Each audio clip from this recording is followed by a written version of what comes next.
ter a aproximação que eu tive com outros desse grupo, né? Grupo que sempre me abençoou, e eu me sinto, portanto, muito feliz. Aqui, nessa noite, tem algumas pessoas da Igreja Batista em Casa Forte, que moram no Recife ou que moram em Petrolina.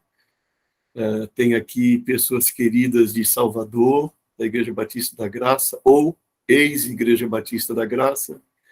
Vejo aqui pessoas queridas de Aracaju, do Paraná, né, Guilherme? Guilherme, no Paraná, e talvez de outros lugares que eu não conheço, mas me sinto muito feliz em participar desse momento. E, para mim, o que eu vou compartilhar com vocês, e deverá ser breve, eu tenho que fazer uma mudança de chave na minha cabeça, porque nessas últimas semanas, na Igreja Batista da Graça, nós estamos fazendo uma exposição na carta de Tiago. Terminamos de fazer uma exposição entre 20 e 25 mensagens na carta aos Efésios, e agora entramos na carta de Tiago, e essa carta ela é uma carta bastante prática, e hoje, manhã e noite, as mensagens foram sobre a questão do problema da discriminação na igreja, e o tema que eu vou falar para vocês essa noite aqui, ele não é um tema prático, assim como da última vez que eu falei aqui sobre Neemias, que era um assunto mais prático. Mas, nessa ocasião, eu pensei que poderia trazer um tema que, para mim, talvez não para vocês, porque aqui a gente tem um grupo, pelo menos a parte do grupo que eu tive a oportunidade de conviver, era um grupo que me inspirava muito na leitura, não era um grupo que gostava de ler nos tempos que ainda participavam da BU, e era muito inspirador. E certamente as pessoas que têm uma caminhada de leitura um pouco mais aprofundada, que tem gente, tem mais pastor aqui nesse grupo. Então, para essas pessoas, geralmente o que eu vou falar não é um tema complexo, mas para mim, eu confesso que eu levei muito tempo da minha vida.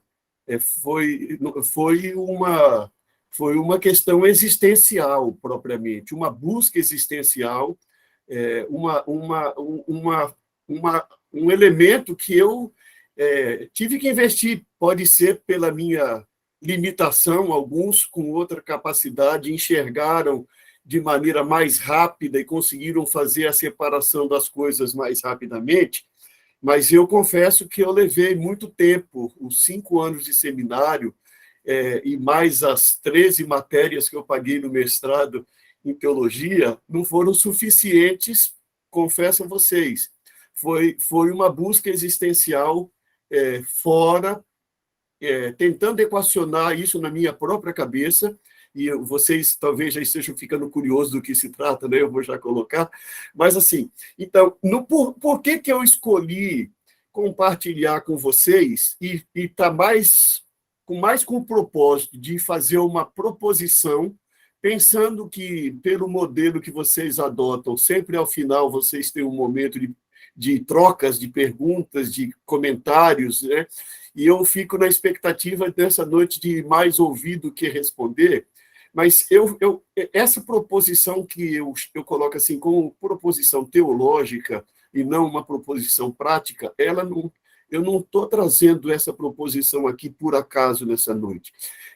Quando eu trago para vocês essa proposição, é porque eu considero que nessa proposição nós temos a chave, e eu não vou ganhar milhões, porque essa não é uma descoberta minha, ela fez sentido para mim, não é? Mas porque eu considero que esse tema, ele é o tema divisor hoje, que nos faz agir de uma maneira ou de outra na igreja. Um tema divisor entre um tipo de igreja evangélica que predomina no Brasil hoje e um tipo de igreja evangélica que eu, pelo menos, acredito que deveria predominar no Brasil. E o que faz a diferença desses dois grupos seria essas duas proposições, que uma eu vou falar menos tempo, e a outra, como eu tinha feito um texto, e eu já publiquei esse texto na internet, eu posso disponibilizar para a gente refletir a respeito dele. Então, o que é que, para mim, que foi uma água que fez uma divisão, não só na minha compreensão, mas que alterou, de alguma forma, o meu modo de enxergar a igreja, e isso foi um crescente. Foi aí depois de 25 anos de pastorado, o outro depois de 30 anos de pastorado. Eu já vou completar agora em setembro, parece que foi ontem, mas em setembro eu completo 40 anos que fui consagrado ao pastorado lá na Igreja Batista do Pinheiro, dia 3 de setembro, 40 anos atrás. E desde aquele tempo, e mais 5 de seminário, então são 45, então desde que eu comecei a me deter mais na teologia, no seminário e depois disso, eu acho que desses 40 anos eu devo ter levado aí aproximadamente 35 anos, mais ou menos 35 anos, para que esses dois elementos ficassem mais claros na minha cabeça e passassem a nortear a minha visão pessoal de evangelho e a minha visão ministerial de evangelho. O primeiro aspecto, que é o aspecto da diferença entre, eu vou usar didaticamente dessa forma, né, entre você aceitar a Jesus e você aceitar Cristo. Eu estou colocando isso didaticamente, eu não estou dizendo que a gente consiga fazer essa separação na prática, mas é a minha tentativa, e pelo menos o que eu busquei para mim, e eu vou explicar porque eu considero esse primeiro aspecto essencial hoje. Porque nós temos o Jesus, que a gente ouve falar também como sendo o Jesus histórico, não é? O Jesus das narrativas dos 4 evangelhos, o Jesus ser humano, o Jesus de carne e osso, o Jesus que caminhava com pecadores e pecadoras, esse Jesus que dizia, eu sou a luz do mundo, quem me segue não andará em trevas. Esse Jesus é um Jesus, não é? O Cristo, alguém usa a expressão para dizer o Cristo do cristianismo. E por que se usa essa expressão, o Cristo do cristianismo? Porque o Cristo ele já seria a narrativa teológica da morte de Jesus na cruz do Calvário. Enquanto nós enxergamos a pessoa de Jesus, que foi crucificado na cruz do Calvário, como resultado de uma articulação política dos fariseus, principalmente, e, portanto, ele era o ser humano que incomodava as estruturas religiosas, que ensinava coisas que não eram do interesse das estruturas religiosas e não atendia os interesses dos líderes religiosos. E nós fazemos, então, a leitura bíblica de Jesus como aquele que morreu na cruz porque ele enfrentou os sistemas religiosos, o sistema religioso vigente naquela época, propôs uma nova leitura da Bíblia, não é? Vocês dizem, a lei diz isso, eu, porém, vos digo, então, portanto, ele oferecia uma proposição, enquanto, portanto, uma leitura dos evangelhos, pensando na pessoa de Jesus, nos leva a pensar nesse Jesus, que era um ser humano, que enfrentou as estruturas religiosas e por isso foi crucificado.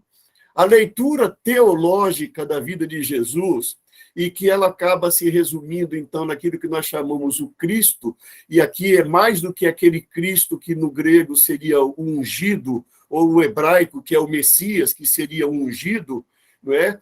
Ele passa a ser um protótipo do Cordeiro de Deus que tira o pecado do mundo. E assim como o sangue foi a marca nas portas, nos umbrais das casas dos hebreus, para indicar que ali havia uma família hebraica e que, portanto, na passagem do anjo, o sangue no umbral seria o indicador de que aquela família não deveria ser atingida pela morte. Na leitura teológica da morte de Jesus na cruz, ele então passa a ser o Cordeiro de Deus que tira o pecado do mundo. E aí nós, então, não precisamos crer num ou noutro.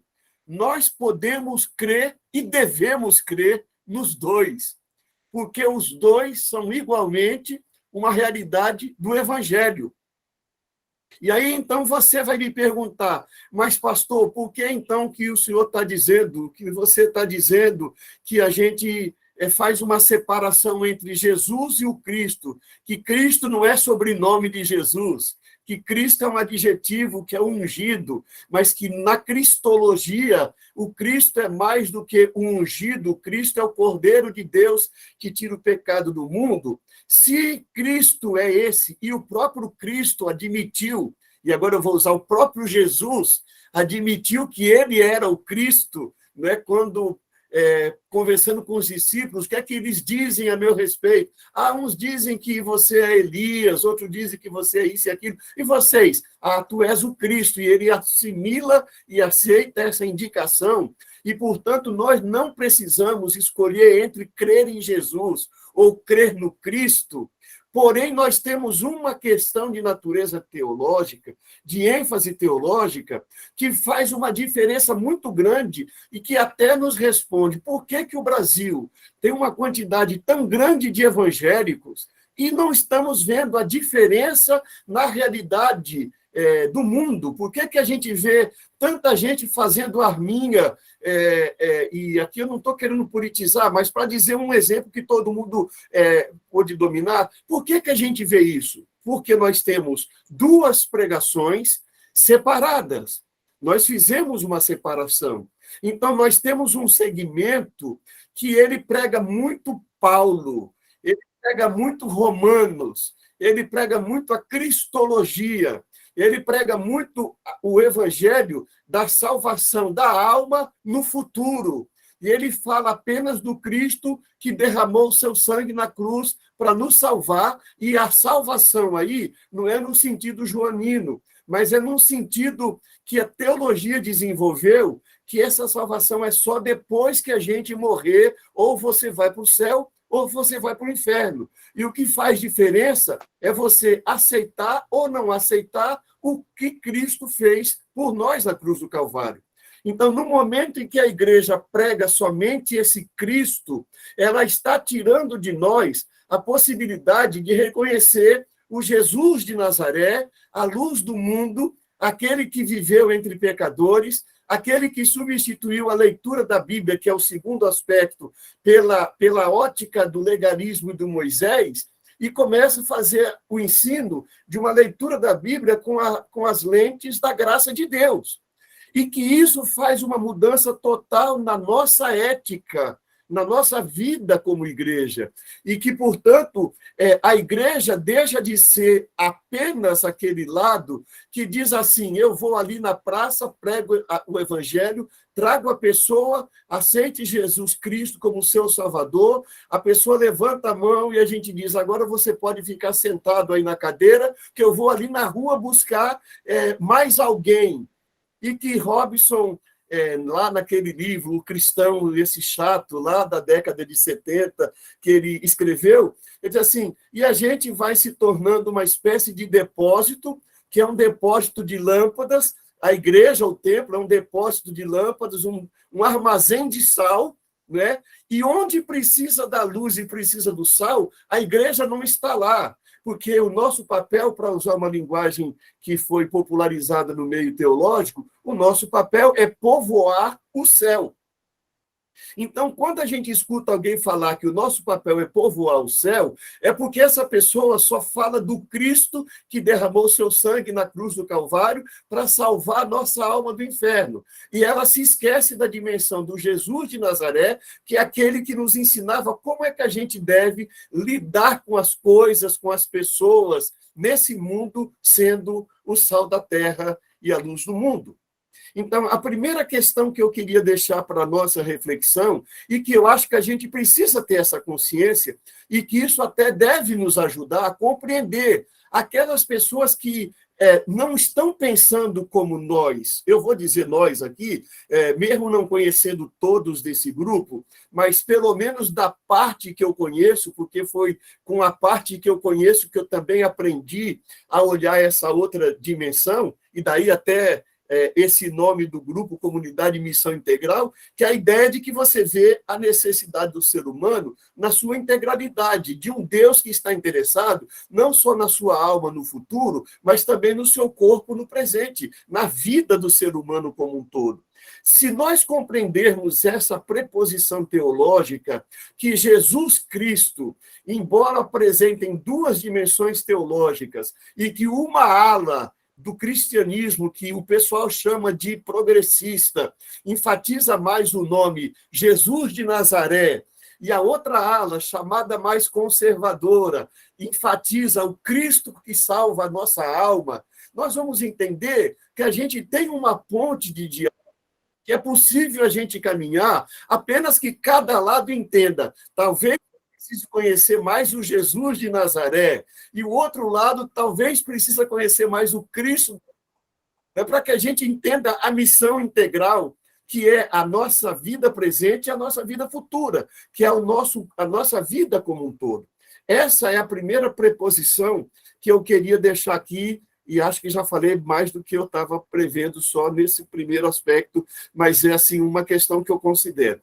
A segunda questão, e essa eu posso compartilhar em forma de texto, e eu também não pretendo, então, me demorar nela, é a questão de Jesus e a Bíblia. Essa é uma outra questão que a gente precisa, como uma proposição teológica, eu não vou seguir aqui por causa do tempo, eu só vou fazer uma palavra, e depois eu posso compartilhar, então, pelo WhatsApp com o Abel, e ele distribui o texto, e também está no meu Facebook, está também no Instagram, e vocês encontram lá. É o seguinte, você tem um segmento, e esse discurso ele é muito forte, e quem participou da ABU também acaba tendo tido uma responsabilidade nisso, mesmo, às vezes, sem perceber, que nós usamos muita expressão, nós precisamos voltar à Bíblia, nós precisamos voltar à Bíblia. Só que esse discurso de nós precisamos voltar à Bíblia, ele foi ganhando conotações ao longo da história, e que voltar à Bíblia, se a gente não fizer uma distinção mais clara, nós também estamos criando um problema hoje. Primeiro, eu gostaria de colocar como um batista tradicional, né, uma pessoa que nasceu e que tem mais de 60 anos, eu já vou fazer 66 agora em julho, então eu vou ter 66 anos e 9 meses de batista, porque minha mãe dizia que durante os 9 meses ela foi comigo na barriga até no domingo anterior ao meu nascimento, depois ela só ficou 40 dias de resguardo, que naquela época isso era algo muito forte, me apresentou, e ela não faltava nenhum culto da igreja no interior, quinta à noite, domingo de manhã, domingo à noite, era assim a vida, e aí eu fico brincando que dá para contar nos meus dedos, talvez, quantos domingos eu fiquei fora de uma igreja durante a vida toda. Então, como um batista, com toda a vivência que eu tenho, eu compreendo, por exemplo, que há um conflito entre os dois primeiros princípios dos batistas. Nós temos meia dúzia de princípios que caracterizam a maioria das igrejas batistas no mundo inteiro, em todas as épocas. Os dois primeiros são: Jesus Cristo é o Senhor, e o segundo é: a Bíblia é a nossa regra de fé e prática. Então, esses dois princípios, eles são princípios nossos. E a nossa questão é que existe sempre um conflito entre o que é que vem primeiro. O que é que vem primeiro é a pessoa de Jesus, o que é que vem primeiro é a Bíblia. E nós ficamos mais ou menos como o ovo e a galinha nessa história, só que, com o passar do tempo, o discurso de voltar à Bíblia, ele nos levou para diversas direções. Né? Porque, na medida em que alguns segmentos foram radicalizando a proposição da Bíblia como palavra de Deus, e aí foi chegando ao extremo de entender que a Bíblia como palavra de Deus significa uma espécie de, como a gente fala, psicografia, né? Como no Espiritismo, uma espécie de psicografia, em que os autores sentavam e aí pegavam a pena lá num manuscrito e começava ali transcrever o que Deus ia falando para aquela pessoa. E esse grupo que pensa dessa maneira, quando fala em voltar à Bíblia, ele então considera que literalmente a Bíblia de ponta a ponta, ela está válida, e eu sei que esse é um terreno movediço, mas por isso que eu disse que é uma proposição teológica que a gente precisa refletir.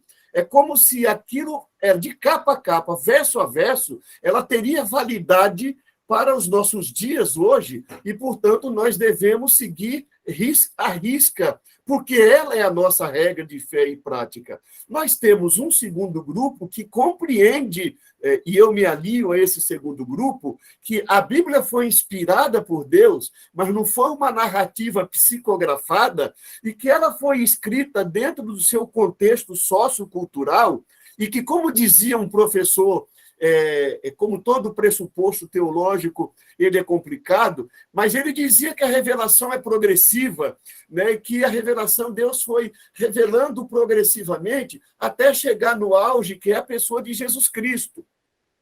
Então, o que acontece aí?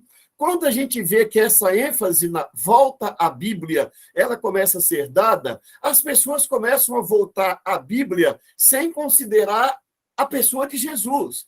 E começa a olhar a Bíblia com os olhos de Moisés. E começa a pegar cada versículo e trazer. Então, dependendo da corrente teológica da pessoa, da educação teológica que ela teve, ela vai começar a apresentar, digamos, quem foi para o ramo pentecostal, para o ramo do G12. Aí a pessoa começa a pegar, ler o livro de Atos e não lê mais como uma linguagem figurada e começa a buscar aqueles fenômenos que o texto narra como figurado. Outros começam a fazer do culto um lugar que você tem que ter a estrela de Davi, que você tem que ter não sei mais o que lá, tudo que era o templo de Salomão. Então, a pessoa começa a trazer as coisas do Velho Testamento, porque, afinal, se a Bíblia é a palavra de Deus, eu tenho que trazer todas essas coisas. Então, você tem hoje dois segmentos, eu estou falando didaticamente só para facilitar, nós temos dois segmentos que voltaram à Bíblia. Já que a gente tem que voltar à Bíblia, e eu também defendo essa volta, mas a minha tese é, nós devemos voltar a Jesus, e não devemos voltar à Bíblia. Porque nós queremos voltar a Jesus, nós voltamos à Bíblia, porque a Bíblia é o único livro onde nós encontramos as informações da vida e do ministério de Jesus.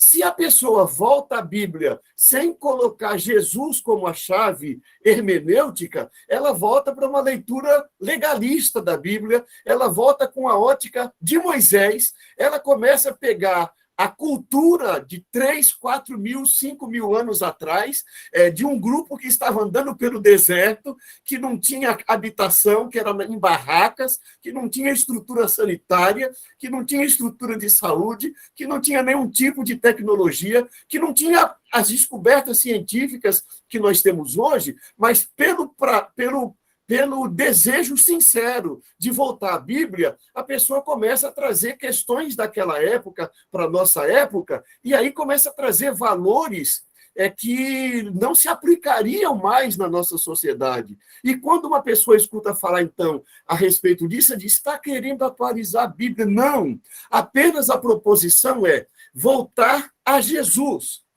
E por que eu volto a Jesus? eu vou ler as narrativas que falam da vida dele, vou ler as cartas que falam da vida dele, e vou ler o Velho Testamento naquilo que era uma preparação para a vinda dele. Então, eu começo a ter uma visão da Bíblia, não uma visão legalista, não uma visão, vou usar entre aspas aqui, porque todos nós também temos o nosso lado conservador, mas não uma visão conservadora a ponto de perder a capacidade de reflexão e fazer do Evangelho a nossa palavra. Então, eu não vou ler o texto, mas eu cito, por exemplo, aqui, quando a gente pensa como batista, da dificuldade que nós temos de separar. Então, o primeiro pastor batista, que foi John Smith, em 1610, ele escreveu assim: só Cristo é rei e juiz da igreja e da consciência. Essa é uma frase que a gente, como batista, guarda para enfatizar assim: a raiz do povo batista, ela era cristocêntrica, ela não era bibliocêntrica. Ela era primeiramente cristocêntrica. Só Cristo é rei e juiz da igreja e da consciência. Agora, por que eu vou à Bíblia? Porque a Bíblia é o único documento que nós temos informação a respeito de Jesus. Mas a nossa volta deve ser a Jesus. E eu acredito, pessoalmente, que esse é o grande desafio teológico. Se a igreja quiser fazer diferença, é ajudar as pessoas a entenderem a necessidade delas voltarem a Jesus Cristo. E porque elas voltam, elas vão procurar conhecer melhor o Evangelho e vão ler melhor a Bíblia. Eu li essa semana, se alguém tiver interesse, uma pessoa que eu sigo no Twitter, e ela escreveu uma frase que eu não conhecia, mas que eu a incluí aqui nesse texto, que eu achei fantástica. Ela atribui, eu não li de Spurgeon, mas ela cita como sendo uma frase de Charles Spurgeon, que diz assim: a Escritura é a carruagem real na qual Jesus anda. Eu achei uma ilustração, uma ideia fácil da gente entender. A Escritura é a carruagem real na qual Jesus anda. E aí, quando você imagina Jesus andando na carruagem, quem é mais importante? É Jesus ou a carruagem? Então, a gente entende que a carruagem é importante, mas mais importante é a pessoa de Jesus. Então, para não me delongar mais, eu fiz aqui umas elucubrações teóricas no texto, para mostrar, e como eu termino o texto dizendo que, como na linguagem da medicina, Jesus é o remédio e a Bíblia é a receita, né? Então, você recebe a receita de um médico, e aqui a gente tem pelo menos uma médica nesse grupo, você recebe a receita, você não fica com a receita, olha como essa receita é bonita, olha o papel dessa receita, essa médica usa um papel, né? Olha a letra, vamos examinar a letra dessa médica, né, Magda? Vamos ajudar aqui, como é que ela escreve, como é que é a redação da receita, e a pessoa fica encantada com a receita, mas não compra o remédio e não usa o remédio. Então, tem gente fazendo com a Bíblia e com Jesus isso. Tem gente que está fazendo praça da Bíblia, mas não está interessado em conhecer Jesus. Tem gente que dorme com uma Bíblia na cabeceira, mas não está interessado em conhecer Jesus. Tem gente que prega a Bíblia todo domingo, mas não prega com a ótica de Jesus, mas com a ótica de Moisés. E nós precisamos ajudar as pessoas a fazerem essa distinção.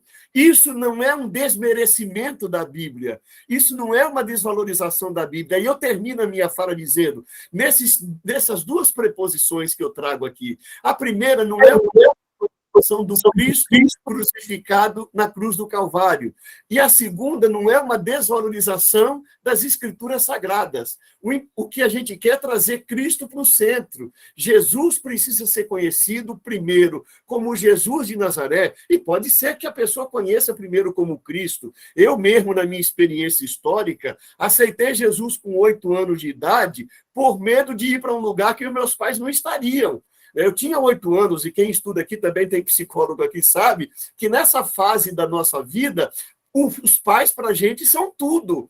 E, portanto, quando eu ouvia dizer que o meu pai e a minha mãe iam para o céu e depois, com 8 anos, ouvindo o pregador dizendo quem quer ir para o céu, quem quer aceitar Jesus para não ir para o inferno, para mim, a minha motivação foram meus pais. Eu disse assim, opa, eu quero ir para o céu, porque é lá que os meus pais vão estar. A minha caminhada começou assim, e depois eu me amadureci, até chegar que hoje, eu vou usar uma expressão aqui, por favor, me compreenda no contexto que eu estou falando. Né? Por favor, entenda no contexto que eu vou falar afirmação. Hoje, para mim, se não existisse o céu não é a razão da entrega da minha vida a Jesus. Mas estou dizendo hoje, porque hoje eu amadureci toda uma história da minha vida. Hoje eu compreendo assim, poxa, para mim, ter comunhão com Deus, conhecer o amor de Deus em Cristo, foi o rumo da minha vida. Se eu não tiver mais nada depois que a minha vida acabar, só o fato de eu ter tido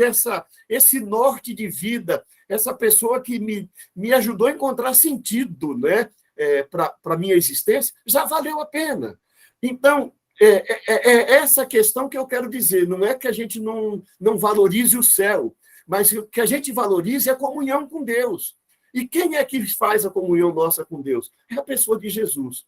Então, eu termino com essa fala.